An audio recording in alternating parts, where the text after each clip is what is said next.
Hello friends, আমার নতুন channel শিল্পী অফিসিয়ালে সবাইকে স্বাগত। আজকে আমি দেখাচ্ছি চিংড়ি মাছের ভাপা। এখানে চিংড়ি মাছ, আদা রসুন পেঁয়াজ জিরে সব একসঙ্গে পেস্ট করে নিয়েছিলাম, লঙ্কা আর আমচুর নুন হলুদ এগুলো নিয়ে নিয়েছি বাটিতে। এবার দেখুন চিংড়ি মাছে নুন ভালো করে মাখিয়ে নেবো আগে, তারপরে হলুদ নিয়ে নেবো, আর একটু হলুদ নিয়ে নিচ্ছি।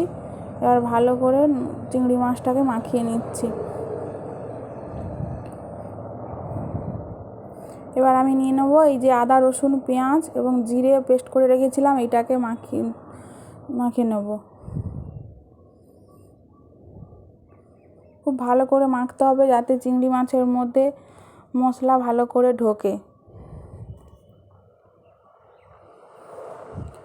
এবার আমচুরগুলো যেগুলো ছোট ছোট কুচি কুচো করে কেটে রেখেছিলাম ওইগুলো নিয়ে নিচ্ছি, কাঁচা লঙ্কা নিয়ে নিচ্ছি, দিয়ে সবগুলোকে ভালো করে মাখিয়ে নেব। আমার নতুন চ্যানেল শিল্পী অফিসিয়ালে নতুন নতুন ভিডিও পাবেন, রান্নার ভিডিও, অন্যান্য ভিডিও দেব। চ্যানেলটিকে, রান্নার রেসিপিটি যদি ভালো লাগে চ্যানেলটিকে প্লিজ সাবস্ক্রাইব করে দেবেন। এবার কাঁচা তেলটা নিয়ে মাখিয়ে নিচ্ছি ভালো করে। এবার এটাকে কিছুক্ষণের জন্য ঢাকা দিয়ে রাখতে হবে, 5-10 মিনিট ঢাকা দিয়ে রাখলেই হবে। ঢাকা দিয়ে রাখার পর দেখুন কীরকম জল ছেড়ে গেছে সুন্দর।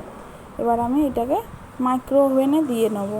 যাদের মাইক্রোওভেন না আছে এমনি কৌটোর মধ্যে দিয়ে গরম জলে বসিয়ে দিলেও হবে। মাইক্রোওভেনে দিয়ে আমি 3 মিনিট দিয়ে দেবো। এই দেখুন 3 মিনিট দিয়ে দিচ্ছি। 3 মিনিট হওয়ার পর আবার আমি একবার খুলে দেখব। দেখুন কীরকম সুন্দর শুকনো শুকনো হয়ে গেছে, একদম সব টেনে নিয়েছে যা ছিল জল। এবার চিংড়ি মাছটা সেদ্ধ হয়েছে কিনা একটু দেখে নিতে হবে, একটু বাকি আছে, তাই আমি আবার একবার দিয়ে দেবো মাইক্রোওভেনে। এবার দিলে আর বেশি দিতে হবে না, 1 মিনিট দিলেই হবে।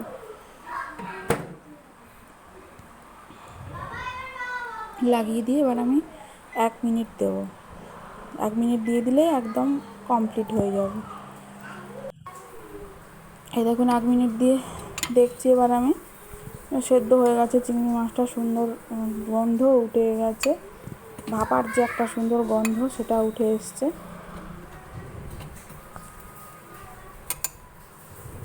এবার আমি বাইরে বের করে নিয়ে চলে আসবো।